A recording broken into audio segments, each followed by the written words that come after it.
Greta Thunberg, welcome to the program. Thank you. You know, you've taken the world by storm.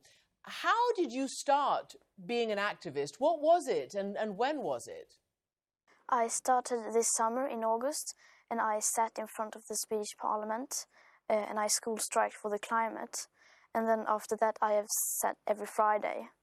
And so I'm going to continue to do that until Sweden is in line with the Paris Agreement. And how much support do you get? Do you get noticed when you are not in school and when you're sitting on the steps of the Swedish Parliament? Yes, I mean, they support me and they support my message, but maybe not the part of me not being at school. But they help me catch up and so on. So they are supportive. So that's great. So you're not falling behind in your studies. What made you be so passionate about the environment? What was it that sparked that interest in you? My interest about the climate and the environment began when I was maybe 10 years old. And my teachers in school told me that there's something called climate change and global warming, and it's caused by humans and our behavior. And I thought that sounded very strange, because if that was so, if there was something that big that threatened our very existence, then that would be our first priority. We wouldn't be talking about anything else. But it wasn't our first priority, and I'm that kind of person who doesn't like when people say one thing and then do another thing.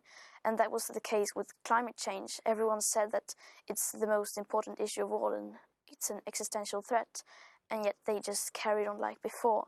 And so I started reading about it, and the more I read about it, the more I understood. And once you fully understand the climate crisis, you cannot understand it, then you're stuck.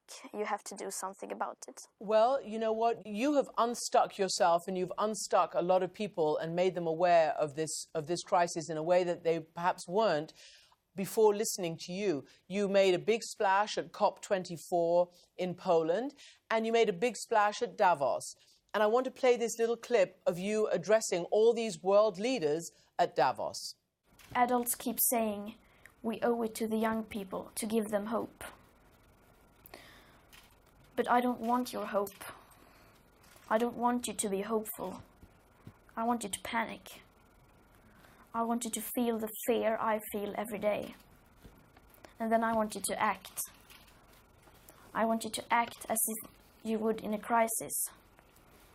I want you to act as if the house was on fire.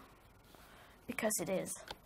Do you write your own speeches, Greta? I mean, it's really quite incredible, the words you use and the logic you use. You use a logic that you would think adults would use, but they don't. And yet you're completely clear from A to B to C.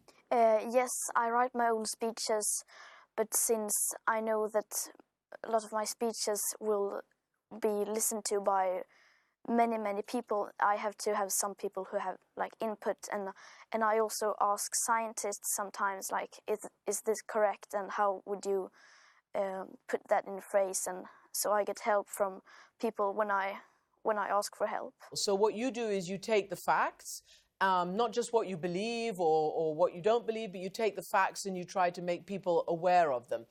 I want to ask you about your own self and what it is about your brain and the way you see things and the way the wires are connected in your brain that allows you to put, you know, these pieces together and speak in such a logical way. I mean, you've talked about being diagnosed on the sort of Asperger's syndrome on the spectrum. Is that correct? Yes, I have Asperger's syndrome. And that means that I work a bit different. My brain works a bit different, and I see things like black and white, and like I'm very logic, and I like logic and so on. And yes, so I see the world a bit different. And so it's helpful for you. I mean, this unique way that you think is incredibly helpful for you in trying to put across a very clear message. Is that right?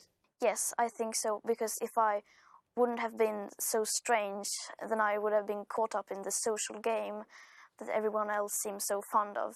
I mean, I really love what you're saying. It's really interesting to hear you speaking like that. But I wonder what these world leaders think? I mean, how do they treat you? Do they patronize you? Do they treat you like an adult? What reaction do you get after going on stage and telling them off?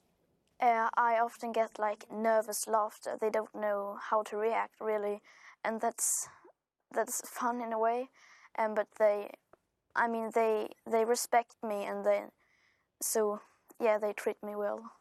Well, but that's good to hear. What about your parents? How have they reacted and how have they adapted to this incredible activism that you're now spearheading? When I first told them about this school strike idea, they weren't very fond of it. They say, are you sure you want to do this? Isn't there any other way you can make your voice heard? And then I said, no, I'm going to do this. And I had made up my mind. And they said, if you're going to do this, you are going to have to do this all by yourself. We aren't going to help you. And yeah, but I mean, they understand why I'm doing it, and they can't stop me from doing it. So, yeah.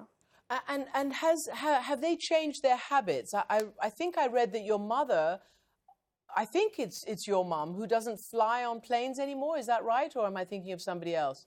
Yeah, my whole family has stopped flying, and my mother, she was an opera singer, and she had to fly to be able to do concerts and to work, and so she kind of had to change career. I made her change career because my parents were standing up for like human rights and so on. And then I said, whose human rights are you standing up for while you're living that lifestyle? There are other young people as well who are sort of coming up through the activism ranks. For instance, there's Milo Kress, age 9, who started the anti-straw movement. That influenced McDonald's to go straw-free. He did an interview with CNN in 2011. Just listen to this for a moment. Sometimes I think we forget that every straw we use, every piece of plastic, will be here on Earth, somewhere on Earth, even when my grandchildren are born, long after that. I think we should live our lives in a sustainable way so that we leave only good impacts on the Earth. How do you feel about listening? I mean, he's a lot younger than you now. I mean, you're 16, you just turned 16. He was 9 at that time. What do you think it is that is making children essentially teach us a lesson and show us the way? I think that we children, we understand this in a way that adults don't. But I think that many children sort of understand this, and they understand if they would get all the information needed, they would do what was required from them, and they would stand up and make their voices heard. And I think that young people, we need to realize that our future is at risk, and we need to take action and hold the older generations accountable for what they have done to us.